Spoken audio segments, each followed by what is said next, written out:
VST is located on the traditional, ancestral, and unceded territory of the Musqueam people. My name is Richard Topping. I'm the president of the Vancouver School of Theology.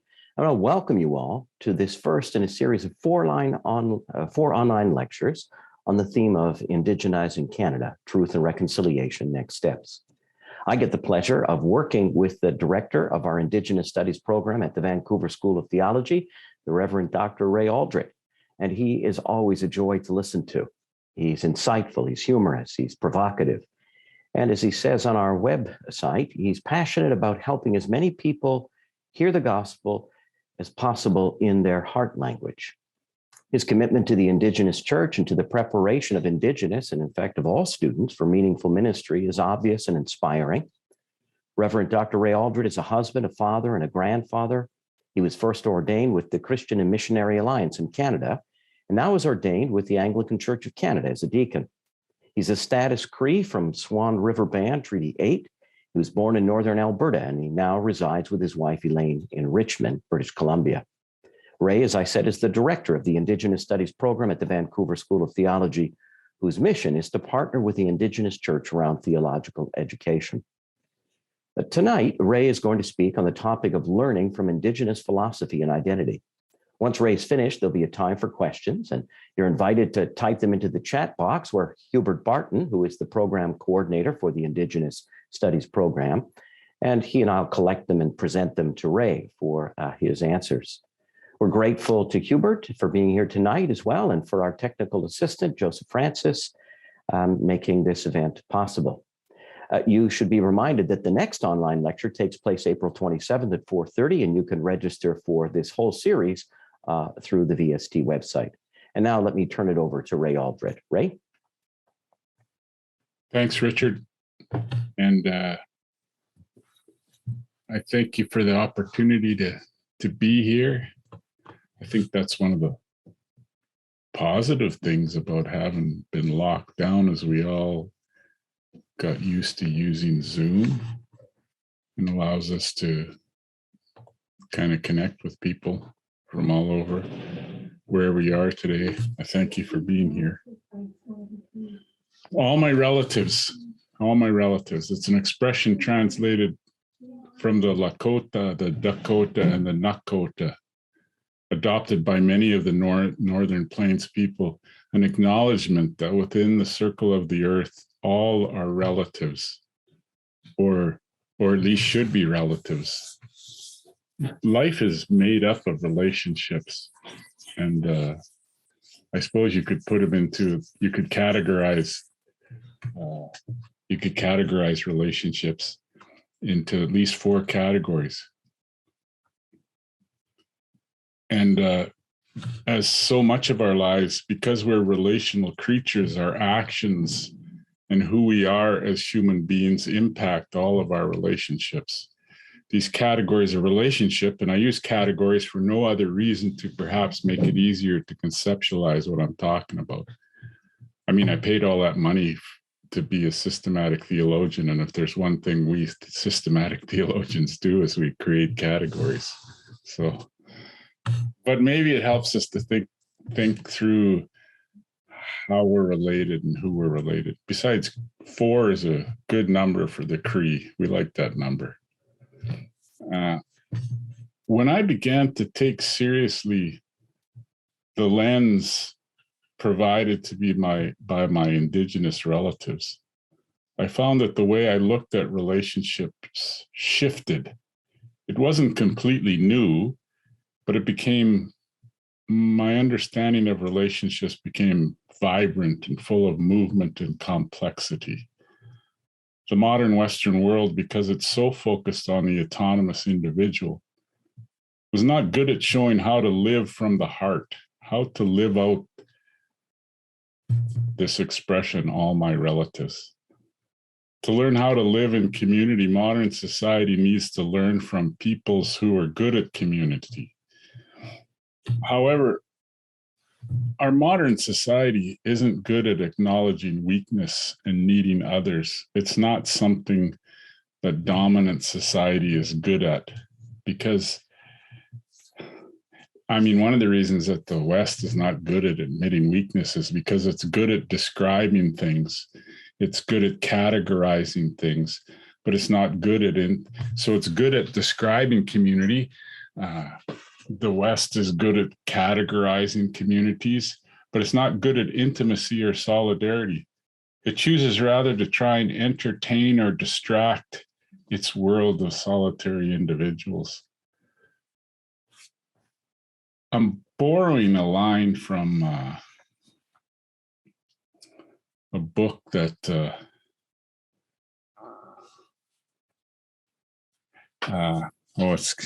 author slipped my mind.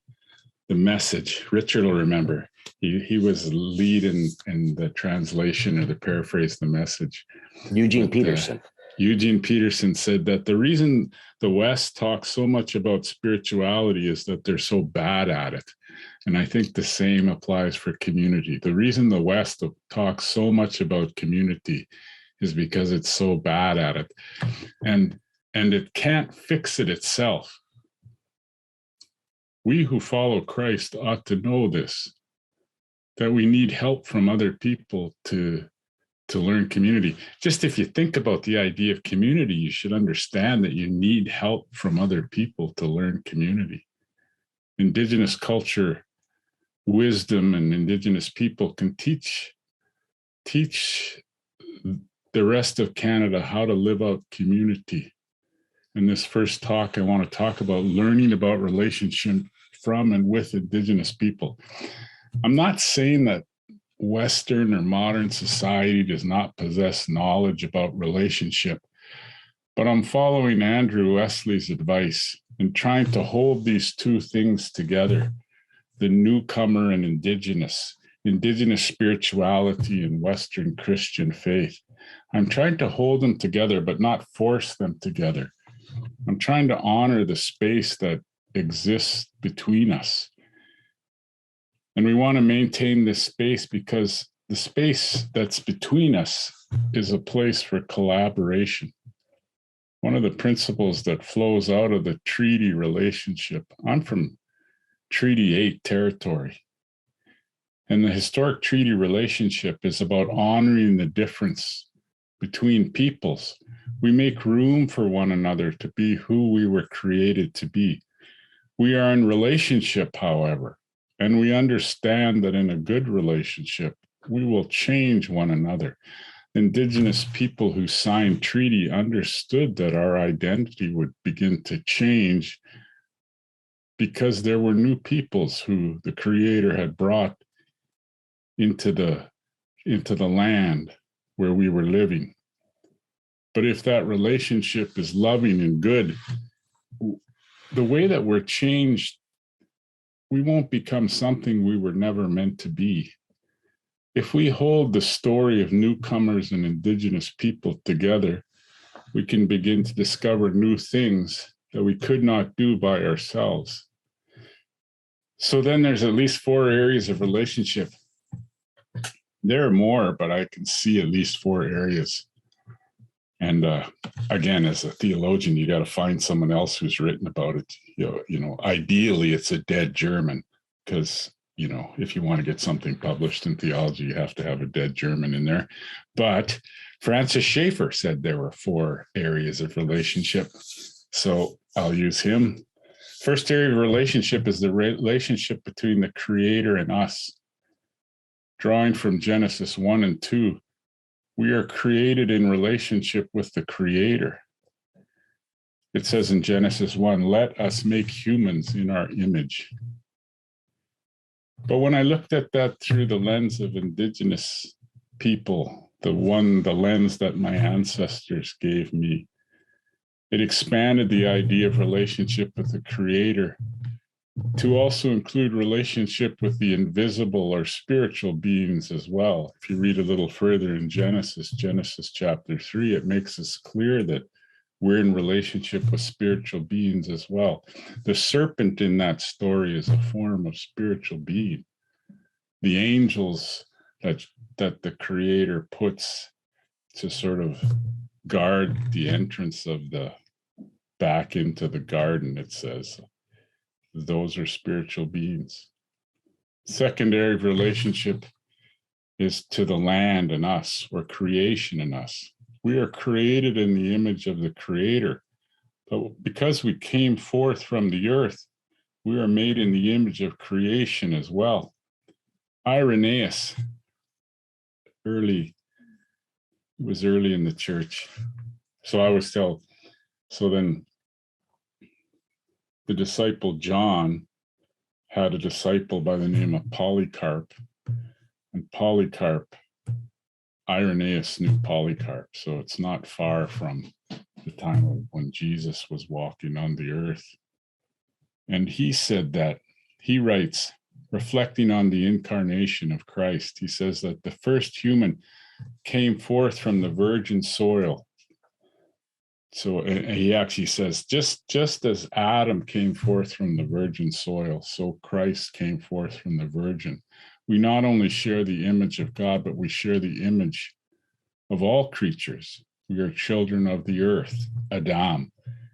We are sons of the earth, or children of the earth, as Rabbi Laura pointed out to me recently. We are all related to the earth, and we will always be related to the earth. So the secondary relationship is creation in us, the land in us. Third area of relationship is our relationship with others.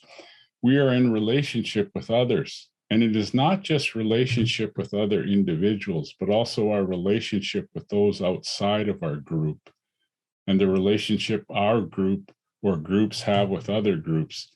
This is the area, this group-to-group relationship is one of the most underdeveloped areas in modern Christian theology, I think. For example, if you read Schleiermacher's theology, he often refers to our relationship with others, but he seems to be talking just about, of course, somebody will be listening and they'll think of someplace where he doesn't say that, but he seems to be thinking primarily of the individual with everyone else. But this is because modern theology, especially of the ilk of Schleiermacher, tends to think primarily about the autonomous individual. Thus, relationship with others is limited to me in relationship with everyone else. There's been a tendency, especially among dominant society, to see the world made up of individual objects. The difficulty with this is it fails to see that we are in relationship with a group of people, and then with those outside of our group.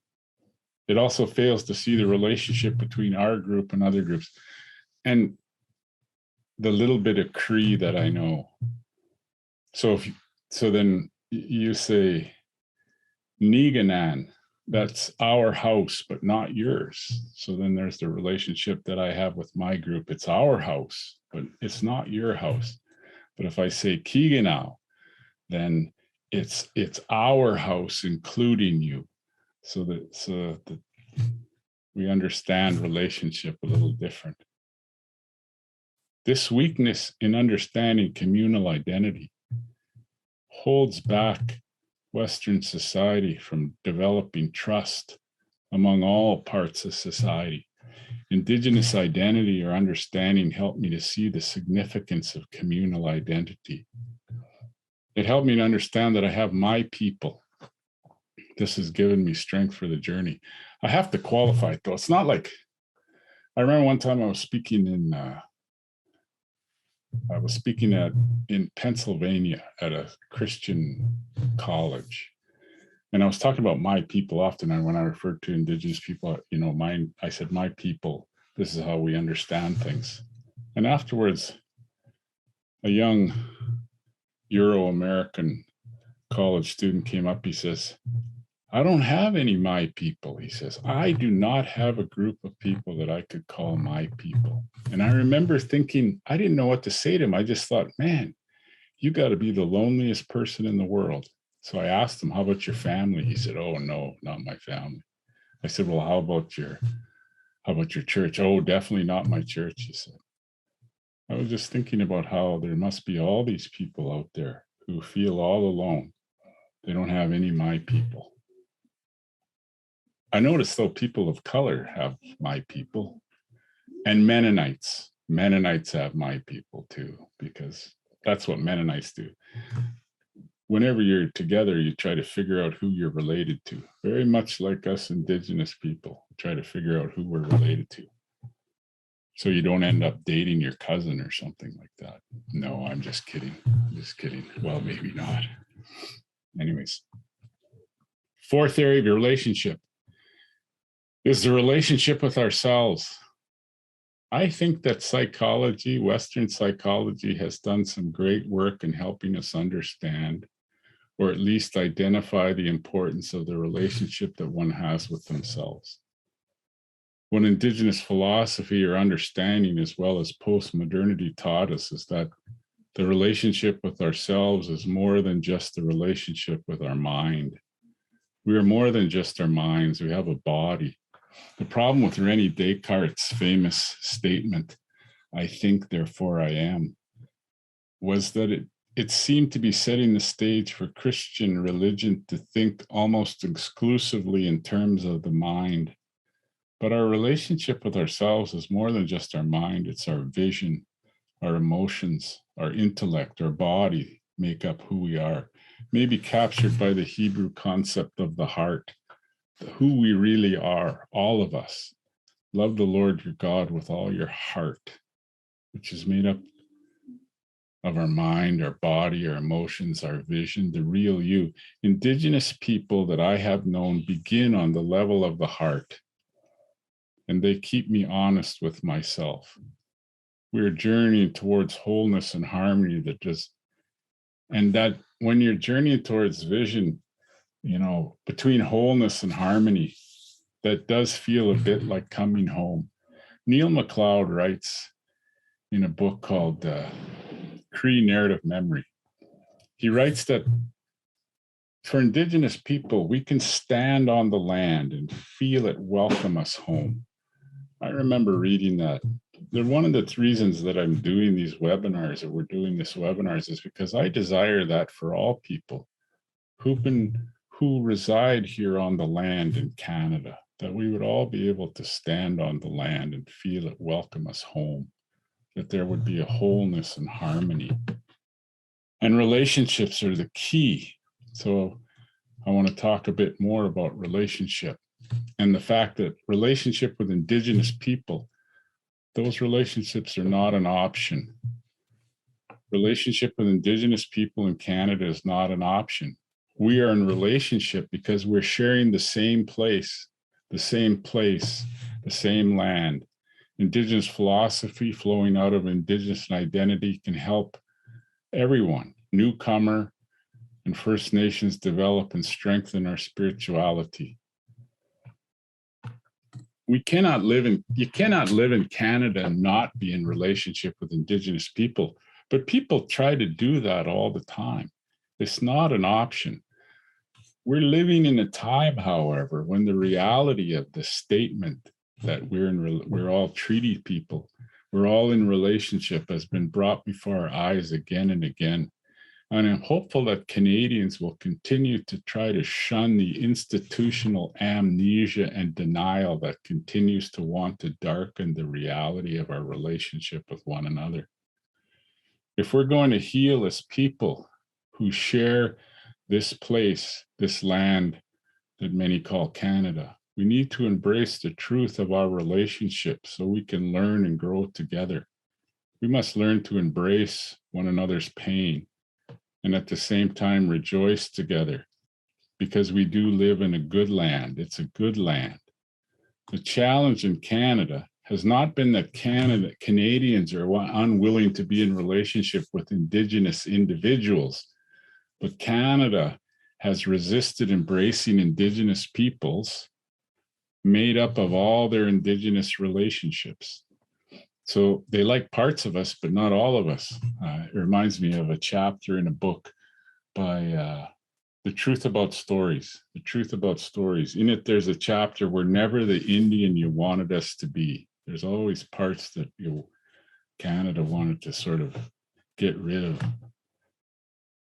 For Indigenous people, Because Indigenous nations are made up of all our relatives, then Canada and its institution, including the church, have resisted or thought they could be in relationship with Indigenous people, but put pressure on Indigenous nations to assimilate to Western institutional individualized identity.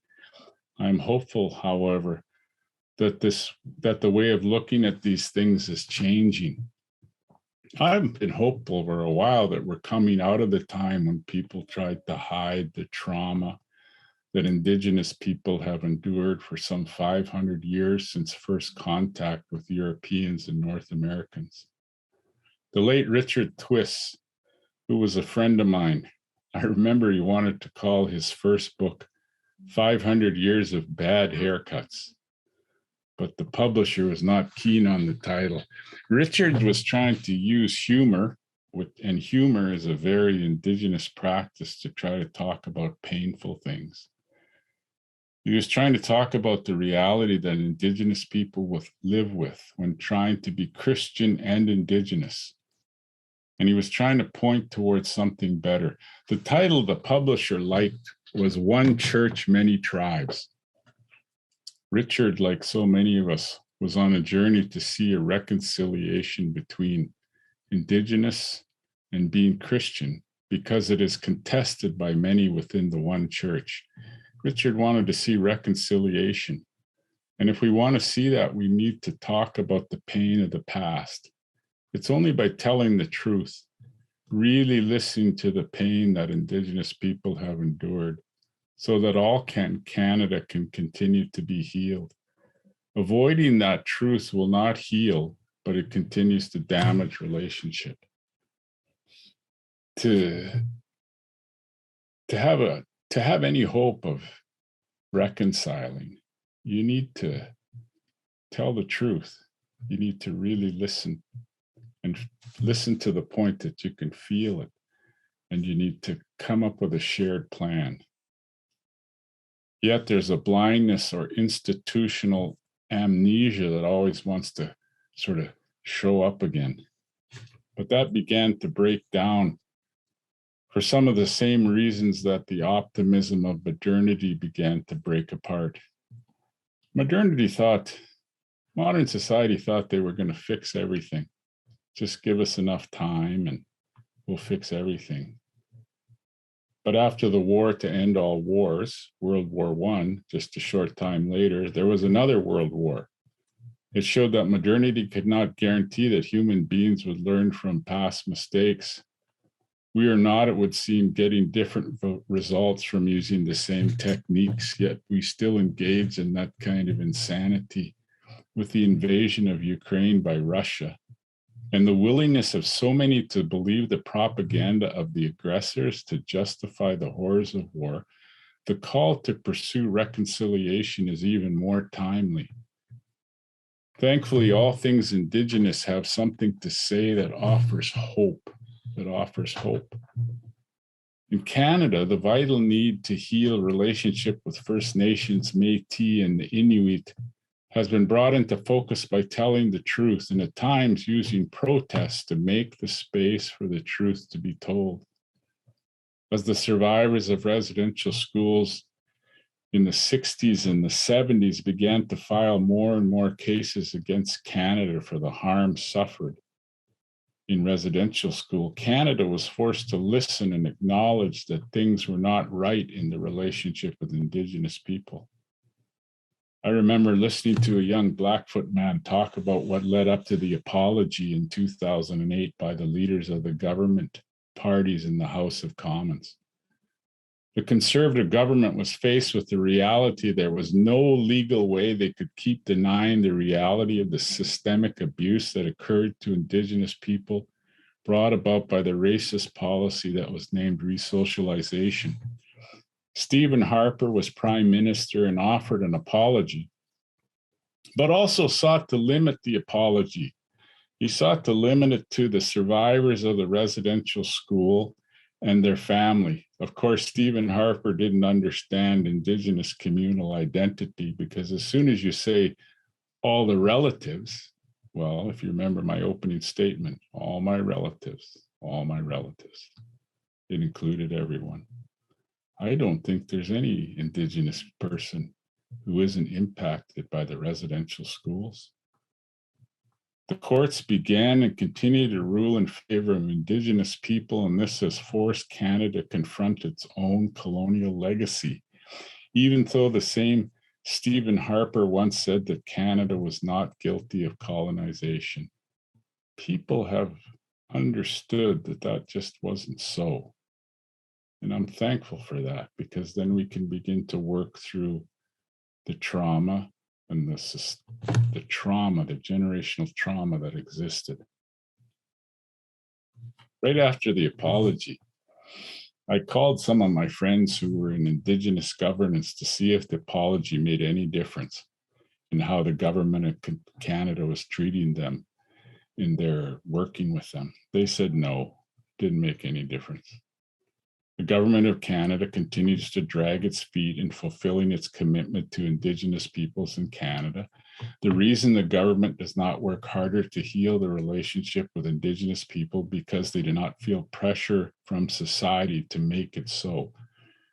We must continue to shine a spotlight on the relationship with Indigenous people and the importance of the relationship between Indigenous people and all Canada. I like to think that one of the reasons that Stephen Harper finally apologized, besides the court cases that were mounting, was also the fact that churches in Canada made apology. Presbyterians, the Anglicans, the United Church, and others. The Catholic Church is trying to apologize, but they're having a hard time. It's always hard when you say that you're free from sin to actually apologize about anything. But they're trying. As the pressure for more and more residential school cases, day school cases, 60 scoop cases mounted, Canada continued to try to deny certain aspect of Indigenous people's relationship. It was the relationship that Indigenous people had with land that was often the focus of government, as well as the focus of church attention. An author by the name of Hendry wrote a book called Beyond Traplines. He was a United Church minister who wrote an evaluation of the Anglican Church of Canada's mission among Indigenous people. And he makes a statement in the beginning of his book that it was all about the land. Add to this a statement by John West, one of the first Anglican missionaries. Now, John West did some good. He saw to the education of two orphans, Henry Budd and James Satie, who those two Indigenous men would later be used by God to establish the Indigenous church in both Saskatchewan and Manitoba. So John West, he did some good. But at the same time, he said the job of the missionary was to convert the heathen and to cultivate the heath. Canada and the newcomer church did not want to acknowledge the relationship that Indigenous people had with the land. Canada continues to deny the relationship that Indigenous people have with land and continually work to undermine or break down the relationship that Indigenous people have with their land. Modern society engages, the way that modern society often does this too, is engages in gaslighting. I mean, that's when you sort of blame, someone makes you feel bad and you blame them for that. They get angry because people cause pain in the colonizers by pointing out that they were guilty of living off the proceeds of violence inflicted upon Indigenous people. They get mad and they blame us for making them angry or making them uncomfortable. People take Indigenous people to court to try and disallow Indigenous relationship with land. I remember when the Musqueam started to get back some of their territory, and they raised their lease rate to,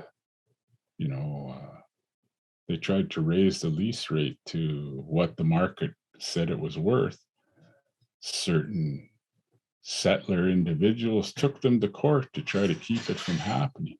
They wanted to continue to enjoy the the price is set by colonial government for them. Canada, the Canadian government lawyers, they resisted acknowledging the loss of language and culture. So it wasn't just land. It wasn't just the relationship with land that Canada resisted. Canada resisted acknowledge that the relationship that Indigenous people had with their language and culture was that the loss that they experienced was a form of abuse. J.R. Miller points out in his book about Canada, Reconciliation, Canada and Residential Schools, that lawyers pressed for only sexual or physical abuse were worthy of receiving damages in monetary damage, payment for receiving monies for that. They didn't want to acknowledge that the loss of culture and language was a form of abuse.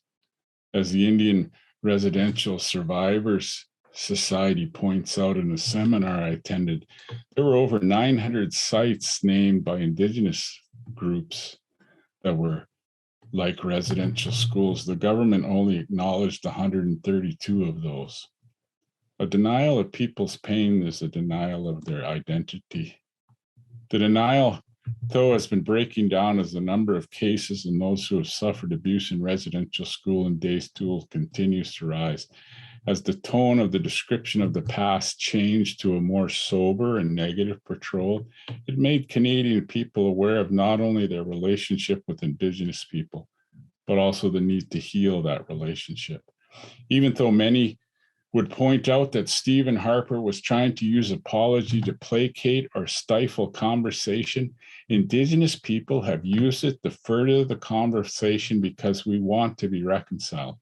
Even though people would use apology to try to say, get over it, and act like an abusive spouse who uses their apology to stifle the words of their abused spouse and to keep them quiet, Indigenous people were not quiet. They had to speak. And when they did, it broke down the denial of the relationship between newcomers and Indigenous people. I know I'm not using the saying in the right way, but even if we were quiet, the rocks themselves would cry out. That's what Jesus said. Palm Sunday, which just wasn't too long ago. Even if they were quiet, the rocks themselves would cry out. The stifled voices of children lying in unmarked graves have spoken and pointed out that we need healing and we need reconciliation, because a wound upon the people of the land is a wound upon the land, and a wound upon the land is a wound upon the people of the land. We must realize that the relationship with Indigenous people has not gone away, and its importance is not diminished.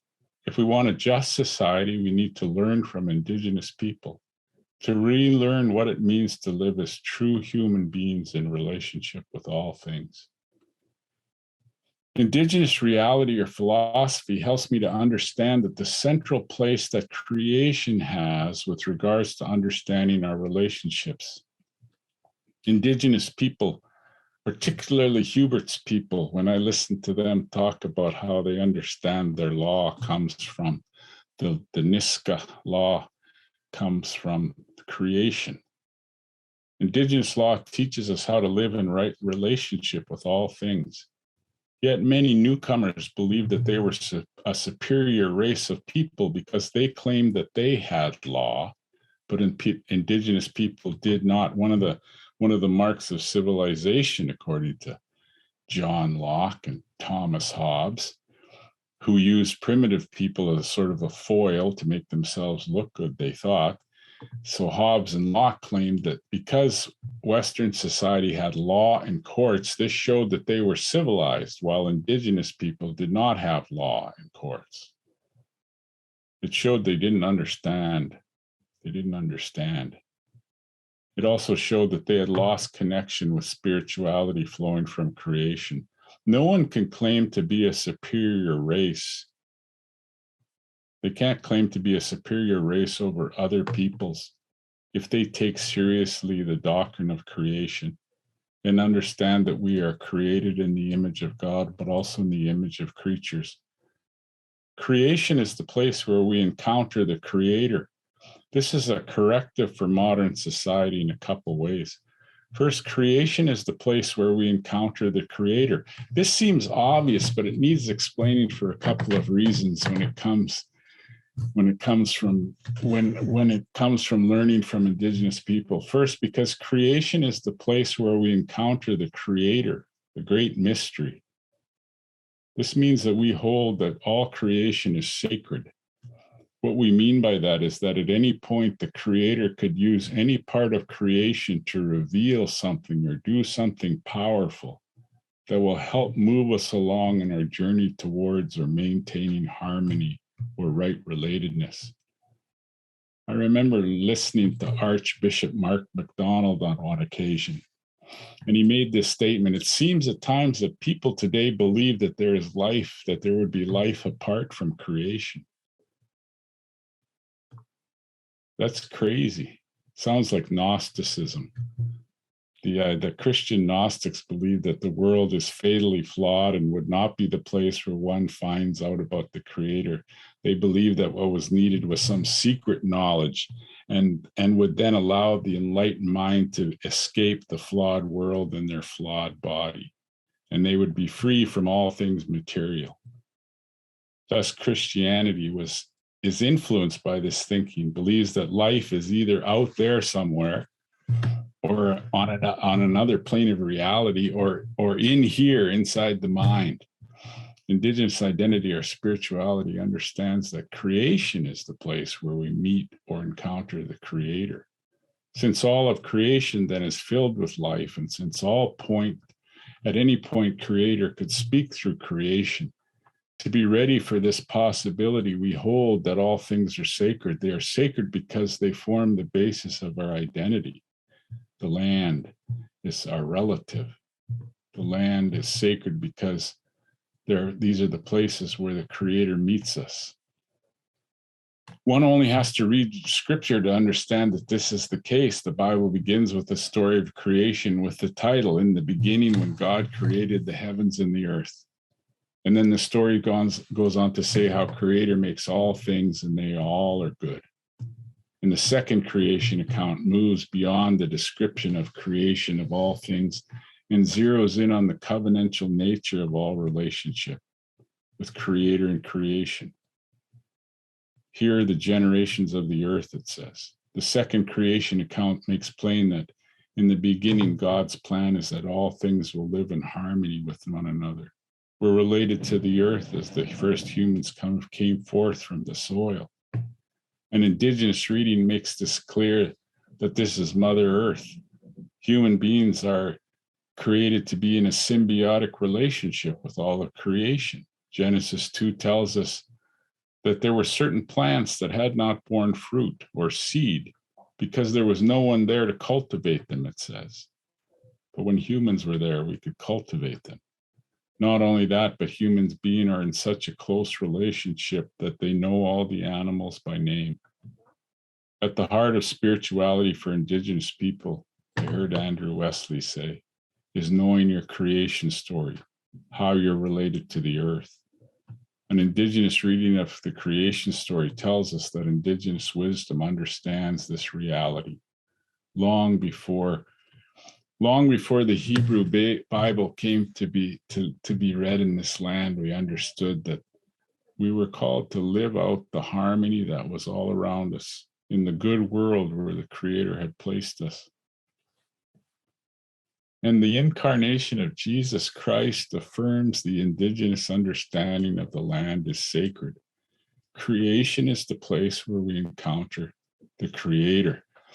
A basic tenet of Christian theology when I used to teach to undergrads was that since Christ took on human flesh to save the whole cosmos, or as John 3:16 read, back translated from the Cree Bible, that God so loved the land, he sent his only son. Christ took on a body, and in Christ, Creator and creation meet in perfect harmony.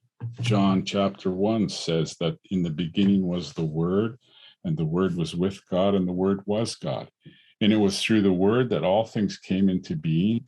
And then it says that this creator, this agent of creation, the Word, became flesh and dwelt among us. Christ took on a body, and in Christ, creator and creation meet in perfect harmony. This means that creation is not merely a temporary destination on the way to someplace else. Indigenous understanding begins with a good world because Christ would take on human flesh to save all of the world. That means that the world, there's some destiny, there's a purpose, there's a destiny, a destination for all of creation. The early church understood that salvation was about setting things back on the trajectory of the Creator's original creative purpose, the coming together of all things in harmony in their distinctiveness.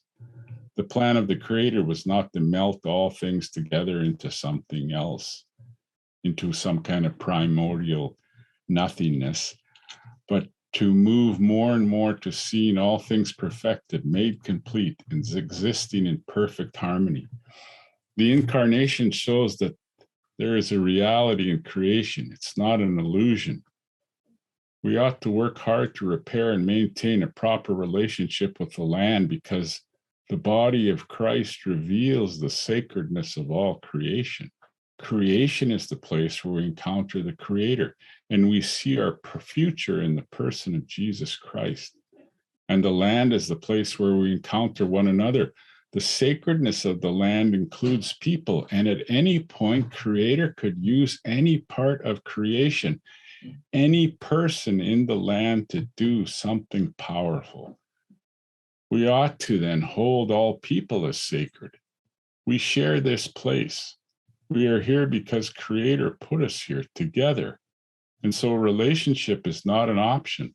This is why no matter what newcomers and their governments have done, we continue to call for reconciliation. It's not an option. It's not an option. We learned from Indigenous philosophy, or at least that's my hope. There's kind of three tasks for, I reread this essay by Vine Deloria, an essay on tribal people and philosophy several times. And it occurred to me that there's at least three tasks Deloria singles out if you were going to develop an Indigenous philosophy. And when I wondered if these three tasks could be something that newcomers could also attempt to engage in and to develop or to learn from Indigenous philosophy and understanding it would help us to be better human beings. Having said this, I must warn you not to start telling people you have an Indigenous philosophy. If you have to tell people that you have this or that kind of philosophy, it doesn't actually lead to you living a different pattern of life, then have you really developed a different philosophy? Like some of the elders talked about that. When you talk about spirituality, don't tell everybody about your spirituality. That's like smoke in a bag. You just open it and it's gone. Just if it's real, people will see that. People will see that. So don't run around and say, Ray Aldred helped me develop an Indigenous philosophy. Just don't say that. Just don't say that. But do these three things. Understand how Indigenous conclusions about reality are different from Western ways of seeing things. I'm not at this point saying one's better than the other. I'm just saying they're different. For Indigenous, the West is really good at abstract thought. It's really good at abstract thought. But for Indigenous people, real stories happen in real places. Story is the language of Indigenous community, but there's stories told on the land and about the land. All of our ceremonies always take place on the land, and they usually involve one of the four medicines that you find in the land. And they take in all of the relatives, and they talk about our journey upon the land.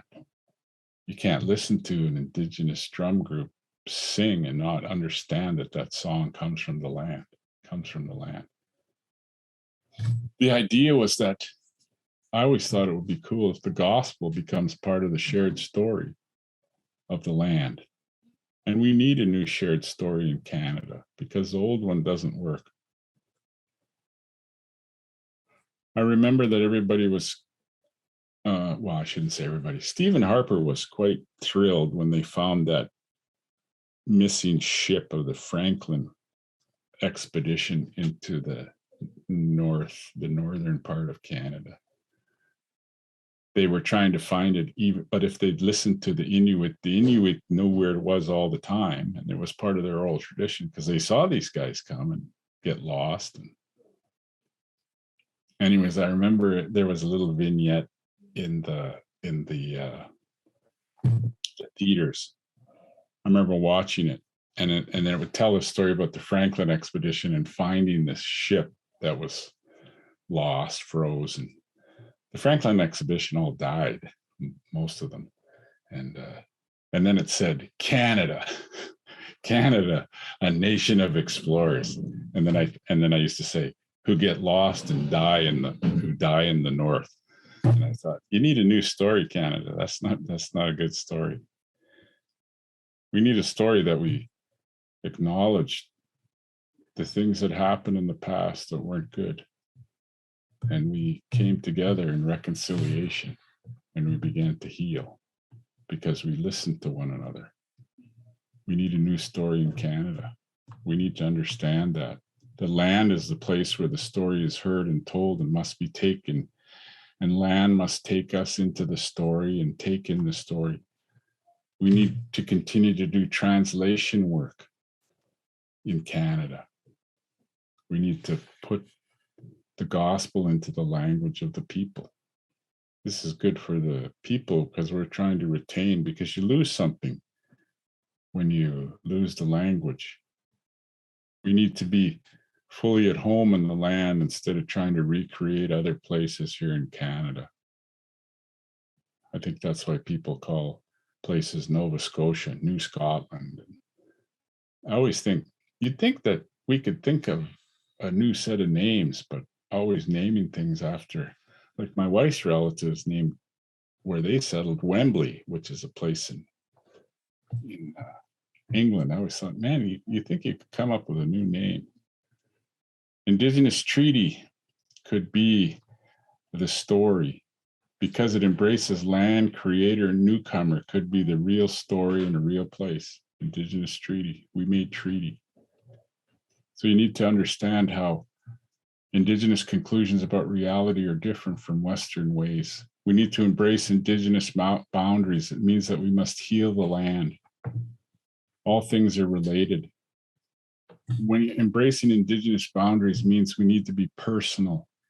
Every child is important. That's what that says on that red shirt or that orange shirt. Every person is important, especially those deemed less important. We can see this in Indigenous stories where it is the unnoticed and the peculiar that has the perspective or teaching that the powerful have missed. This is in keeping with the gospel, where Jesus is found with the poor, the marginalized, the weak, those who are weary. We need to be personal. We need to further Indigenous land claims and further the drive by Indigenous people towards self-determination, because self-determination for Indigenous people wants to move towards proper relatedness. Don't interpret Indigenous self-determination through the lens of independence. It's not, Indigenous people aren't trying to be independent, they're trying to be interdependent. They're trying to move towards being properly related. We need to embrace Indigenous communal identity. We need to understand treaty, that we are all treaty people. Leslie Newbigin observed that the West or the North America or the North Atlantic, who were reportedly Christian nations.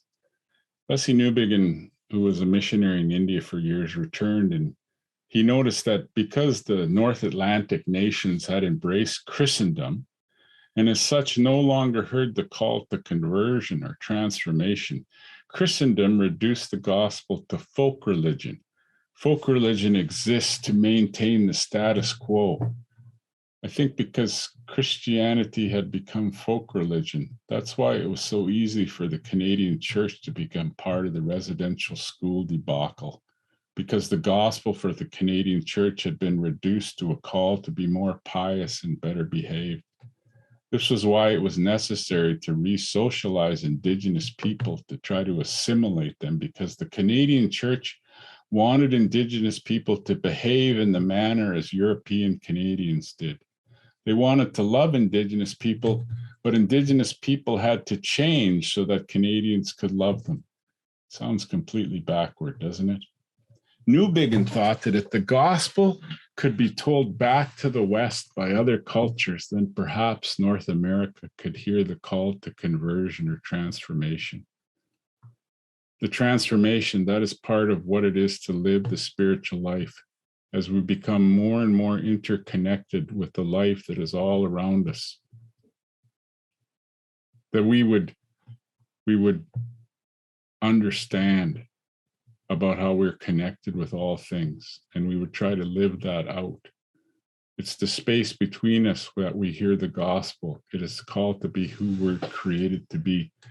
The goal of all spirituality is to live out the harmony that has been the purpose of the creative work of God. Reconciliation, creator and creation in perfect harmony. Again, seeing the world from an Indigenous perspective, we understand that the law that is handed down to us, that it's a good world, and that we're supposed to try to live out in good relationship with all that's around us. The Hebrew scriptures would concur that it's a good world, has the tenfold goodnesses, everything that the Creator makes, and then the Creator says, and it was good, and it was very good. And the Christian scriptures would affirm that as well, that the Word that was with God and was God and created all things, that the Word became flesh and dwelt among us, that it was a good world and is a good world. Indigenous treaty, the relationship between us and the newcomers, is an affirming of the sacredness of all things and is calling us to honor the covenant that we made. Indigenous people, newcomers, and Creator. In the braid of sweetgrass, the three strands, one represents the Indigenous peoples, one represents the newcomers, and one strand represents the Creator. And we promise to live like relatives. The treaty then is not a mere contract of words, but it's a covenant and a shared narrative that pushes us towards reconciliation.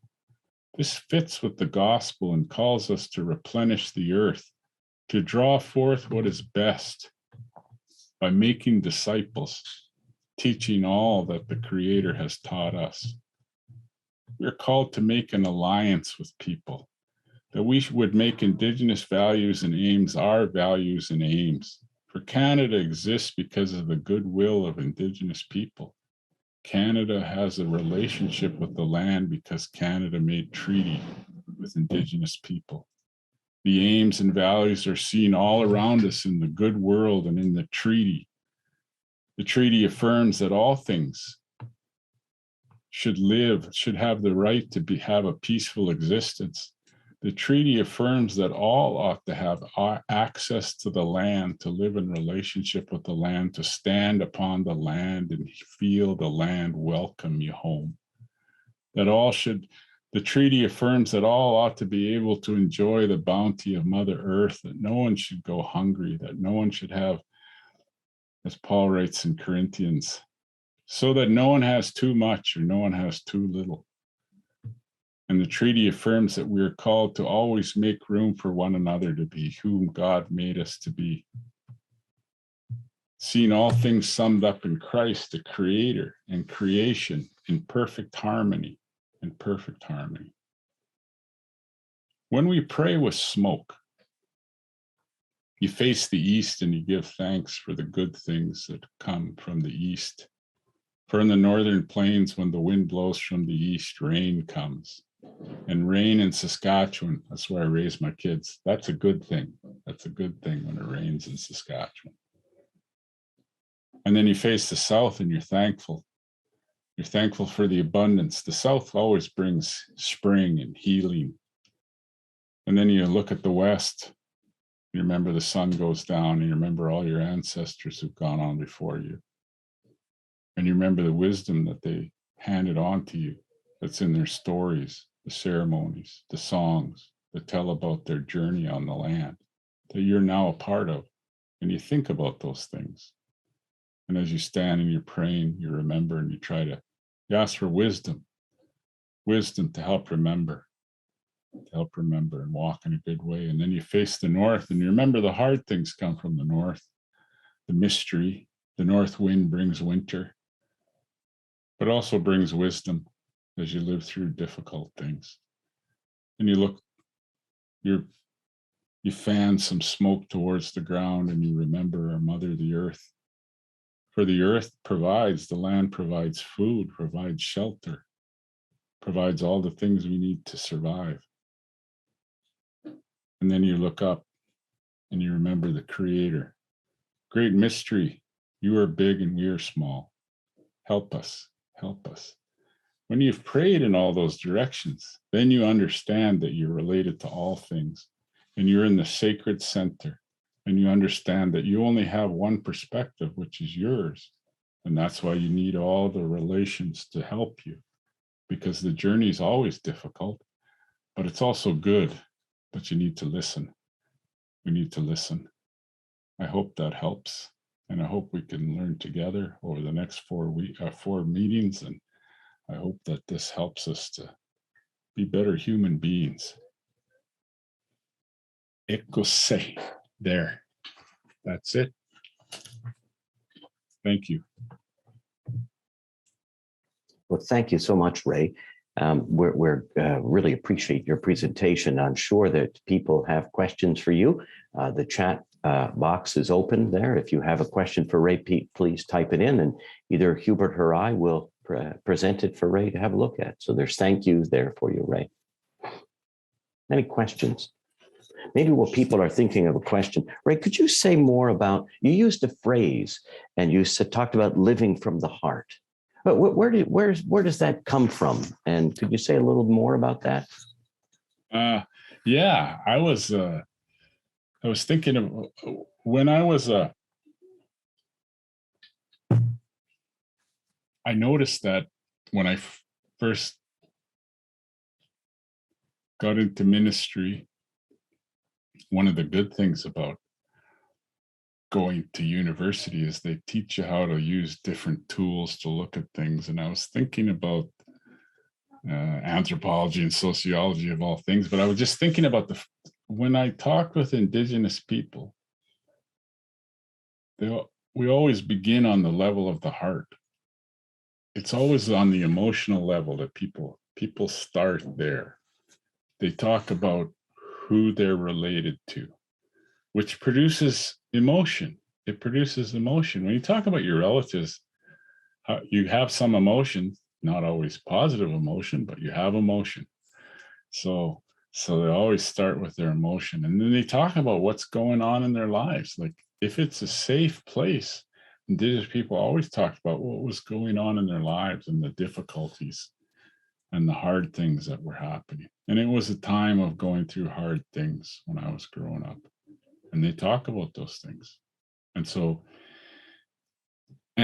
I thought about that. And I thought, and then I noticed that if you were using any kind of programs in a ministry context, if they didn't begin on the level of the heart, on the level of human emotion, Indigenous people they didn't buy into they just, yeah, okay, whatever. But it was on the heart where people connected. So then when I wanted to speak, you needed to be able to speak so people could understand what you were saying. You needed to speak from your heart.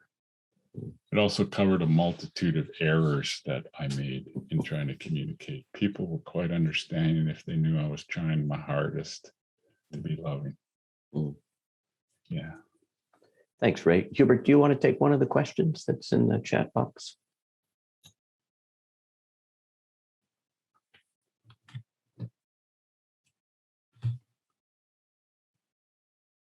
Well, okay, well, I'll ask one here. It says, how do you biblically support smudging or praying with smoke?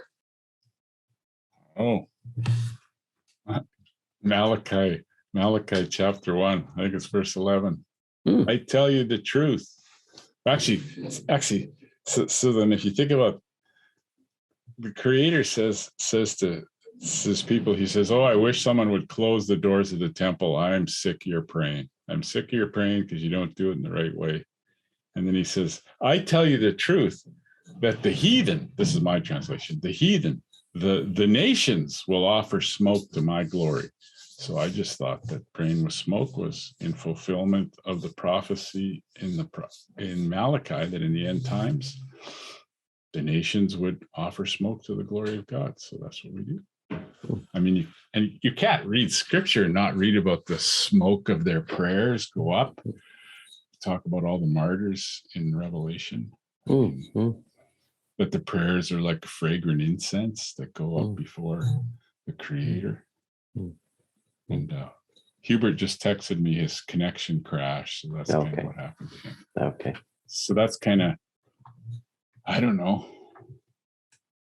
Besides, if you're an Anglican, we burn stuff all the time, don't we? Because part of the service. Yes. You can't really worship till you light something on fire. Thanks, Ray. Another question here. How do you explain to Christian people that the Creator in the Bible is the same Creator that Indigenous people look to? Well, one of the cool things about the treaty is I was listening to Bishop Larry Beardy, and the elders, when they saw that the people who came here from other countries prayed, that's when the First Nations thought we could be in relationship with these people because they pray and we pray. And there can only be one Creator.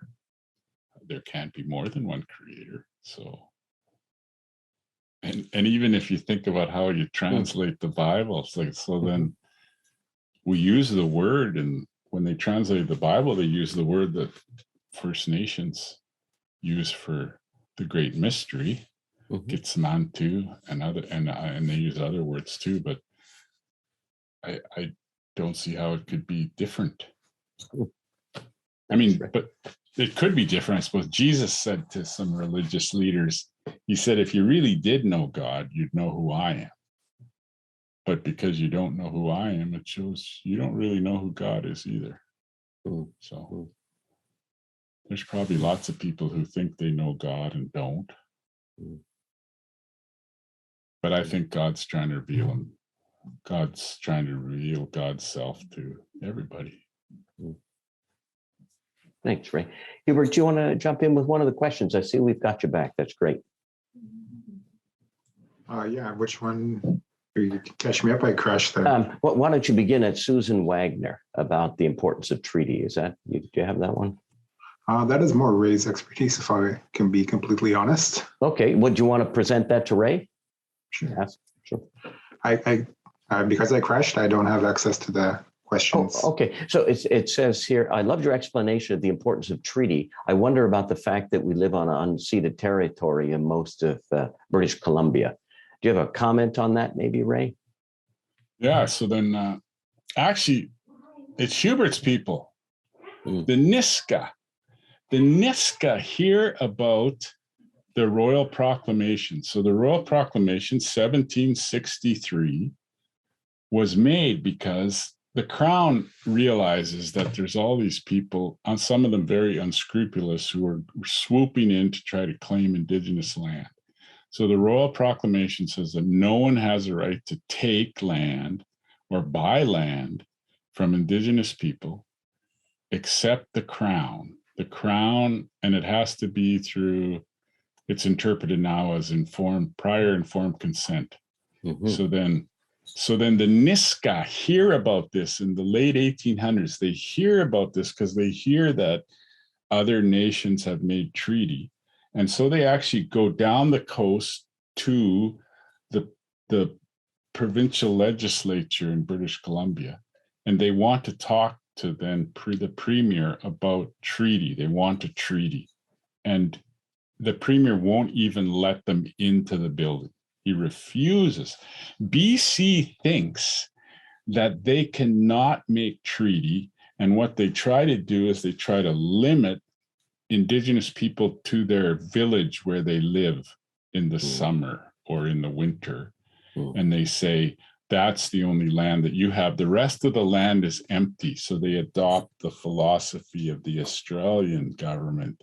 And they say that it's terra nullius, it's just empty land. So we're just taking this empty land. They actually tried to pass a provincial law that transfers all Crown land as provincial land. And while the courts throw that out. That's about 1923, I think. Wilfrid Laurier Prime Minister Wilfrid Laurier actually tells British Columbia, there is no way you're going to get away with not making treaty. You're going to have to do it. But BC fights and fights and fights till finally they realize, I think the Calder case, I can't remember, is that in the 70s, I think? It says, no, you got to make treaty. You got to do it. So then that begins this process. And guess who shows up? The Niska. They have not gone away. They continue to press, and they sign a treaty circa 1998, 1999. Hubert would know the exact date. And they get almost exactly what they asked for 100 years earlier. 100 years earlier. So it's just, BC has drug its heels all the way. So it's good that this provincial government, the NDP, is seems like they're trying to get things worked out a little quicker. But what governments say and what bureaucrats do, there's always a disconnect because of that institutional drag. It's like in the Anglican Church, if you try to change the canons, the government, the lawyers get involved, and then good night, you could be there for years and years and years. So maybe that's not a good example, but that's when I thought of. All right. Go ahead, Hubert. We have a question here from Grandma Shingus. She says she's Anishinaabe Ikwe from Treaty 4 territory. You have to excuse me if I pronounce this wrong. Tutanawabing Treaty Reserve. She's also a 9-year residential school survivor. She follows the Indigenous ways of life, and she's trying to do her best to listen with an open heart about Christianity. She's also trying to understand how we can be so open to Christianity, knowing all the harms and wrongs that it has done to the Indigenous peoples of Canada. How can I be so open to it? Yeah, I think that it has. I just think that, actually, I was talking with Grand Chief of Treaty 8 just like last week. I was talking to him. No, the week before, 2 weeks ago, I was talking to the Grand Chief of Treaty 8. And he wanted help because he said it wasn't the whole church. It wasn't every single person that did evil.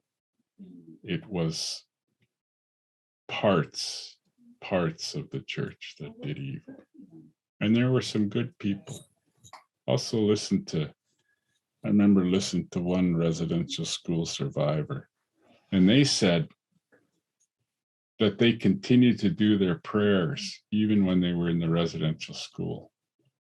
And they said, I remember they said, if it wasn't for Jesus, I never would have survived the residential school. I never would have survived. So for me, it was all about, I'm an alcoholic and a drug addict, and I've been sober for 43 years almost. And that journey began because I said, God, if you're up there, I'll do whatever you want me to, if you help me quit using. And Jesus has done that. He's never let me down. And so then I'm just kind of trying to keep my end of the whole thing. I said I'd do whatever he wanted me to, and this was clearly what he wanted me to do.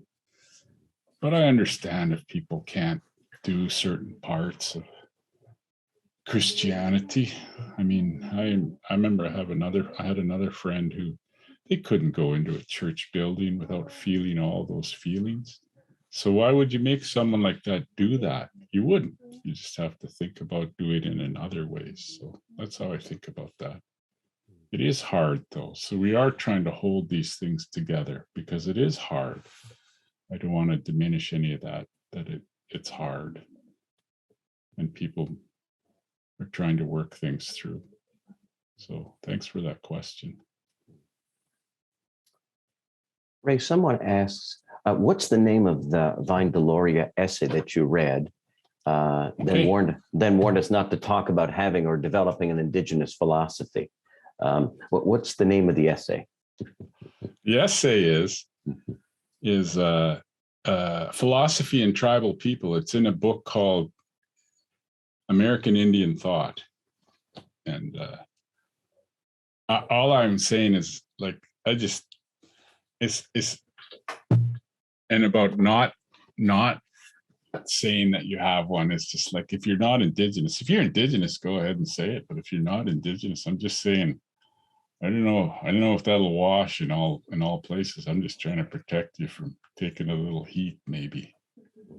Little heat, like, I don't know. That's all. But I thought, man, you could at least learn from it, try to understand it. So, yeah, that's where that essay is. Go ahead, Hubert. Do you have a question? We'll pick one up. I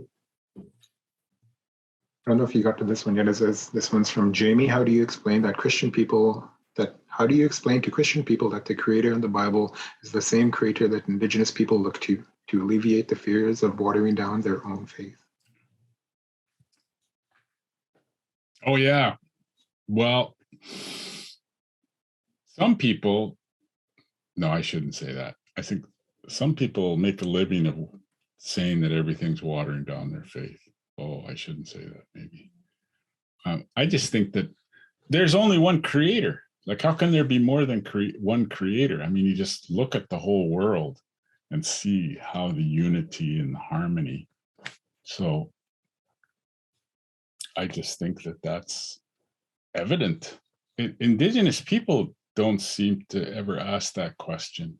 So I wonder what it is in Western theology that thinks that, you see, because that's something that's coming from, from Western theology. I noticed that too, that the Western theology is always worried about worshiping creation, which leads me to believe that they must be tempted to do that a lot, because I just have never experienced that from Indigenous people, that they were, in fact, the early missionaries who came to Canada and North America, they said, these people are not idolatrous. That was one of their observations. These people are not idolatrous. They don't worship things. They hold that there's one creator.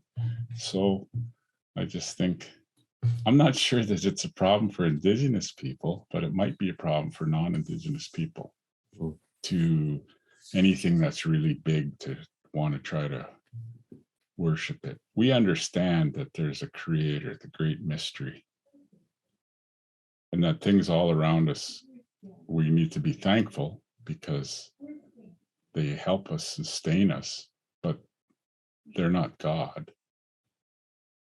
And we're trying to, in our quest, our spirituality is always wanting to help us understand. We're always looking for understanding, and we're open. If you're interested, though, you can read an essay by Steve Charleston. He called The Native Old Testament. One thing you need to do, though, is you need to allow Indigenous people to see how their understanding of their law and their ceremonies were all preparatory for them embracing Christ. And if you disallow that, then it's hard for Indigenous people to see how this is not just some foreign religion if it can't even take in our ceremonies and our understanding of a good world and a good earth and a law that teaches us to live in harmony with all things. If you were telling us that we couldn't do that, how would that help to prepare people to receive the gospel? So hope that helps. Thanks, Ray. I'm going to ask a question, but you're going to have to forgive my pronunciation. Kina Askomatotin, Ray? Two questions. Kinaskomotin. Okay, thank you. Two questions, Ray. You spoke about the Cree word Nikinin, my house. Can you clarify that a bit? Yeah, I think it's Niganan. Niganan, okay. Niganan, it's my house. I think I heard that once. Now I'm taking it from John Unger. He wanted to change the name of a church. The name of the church was First Nations Community Church in Winnipeg, Manitoba. And if you look in Winnipeg, Manitoba, there's and I remember John said, look, we don't want to call it Niganan.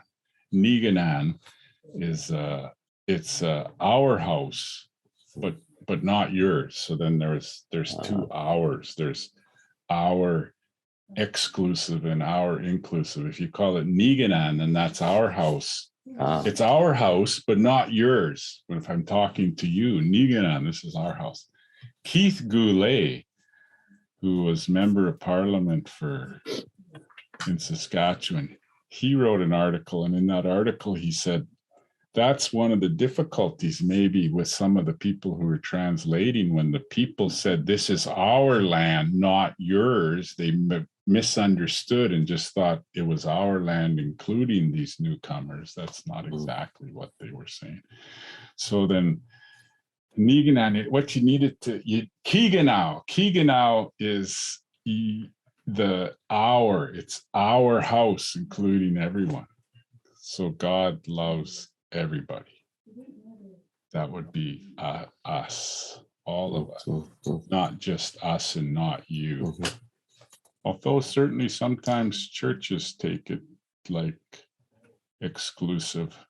God loves us and maybe not you out there. So that's my understanding. And the Gnostic part, you want that part too? Sure. Gnosticism taught that God didn't really make this world. There was some kind of lesser being that made the created world, the material world. And that meant it's not permanent. It was just sort of it's just a place that we needed to escape from. The Gnostics thought that you needed to escape the material world. So when it embraced Christianity and it mixed with that, it taught that you needed a secret knowledge. The secret knowledge would help you escape from the material world. And salvation really was the escape from the body and from the material world to this, I don't know, you just floated around, I guess, a disembodied existence. But in the Cree world, my understanding is a disembodied existence. That's what happens to evil people. They're disembodied. They're a ghost who wanders, never able to be in relationship with anyone anymore. Just a spirit. That's how I understand it. So that's why when people develop hatred for their own body, that's because they don't have a good spirituality.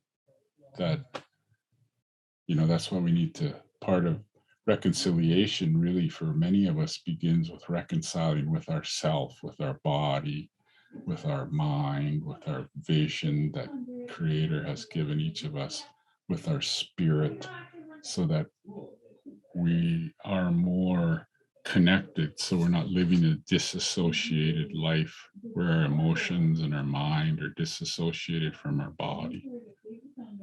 At least that's how I understand it. Thanks.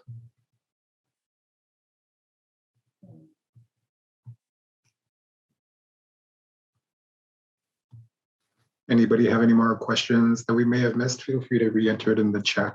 I will bring it up. There's one here, Hubert. What are the steps to nurture group-to-group relationships that don't just fall into like separate groups?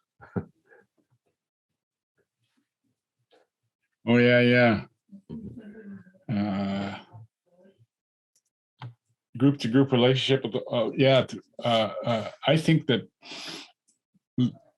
two things. One is the whole personal thing, that you need to be personal, that everybody's important. Everybody's important. And we need to nurture that. And we need to nurture hospitality. Hospitality is about, you always got to make sure that people are fed and they're taken care of. And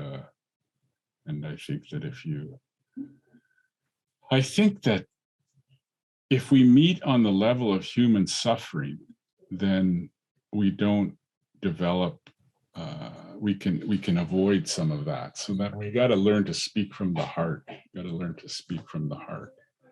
So then we understand that we take seriously our failures, and we work towards healing as a group of people. And we understand that we're in this journey together, and we learn to rely on one another. I think shifting away from independence and learning about interdependence, I think that's how we did it. How we try to do it at the Vancouver School of Theology is through a lot of dialogue. Like, there is no replacement for dialogue. You can't replace dialogue with a set of policies or rules, because then we just become siloed. But you have to work through the complexity by talking with one another. And sometimes by the principal taking us out for lunch. No, I'm just kidding. No, but I'm not kidding. Or I shouldn't say principal, president. So food is involved. No, I think that, but they're really learning to speak from the heart. So when you're preaching, make the illustrations from your own life, not from a book. And don't be the hero of your own story. And I think people will find you more approachable. And I think that they'll find you easy to talk to. That's what I think. Thanks. We have one here from Robert Ferris. Says, thanks, Ray. Good to hear you again. Thanks for your words about story. It seems to me that retelling the gospel in the West means hearing stories that have been excluded. Indigenous, women, LGBTQ, sometimes people who have been able to tell their stories do not want to listen. All that can be done is to continue to tell the story to whoever will listen. Yeah. Sometimes people who have been able to tell us, yeah, it's true. That's true. Like the West, that's I remember an essay by T.T. now. He said, look, the West is good at talking, poor at listening. So yeah, you're right. I just think about the way that sacred works. Part of the way that sacred works, like if there's some aspect or some person who often dominant society labels as peculiar, then they try to stifle that voice.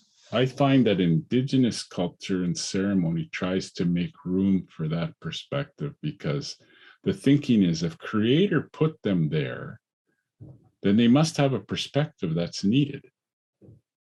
We don't understand what it is right now, but they must have a perspective that's important for us to listen to. And so then, and that's one of the reasons Indigenous people developed they embraced the talking circle.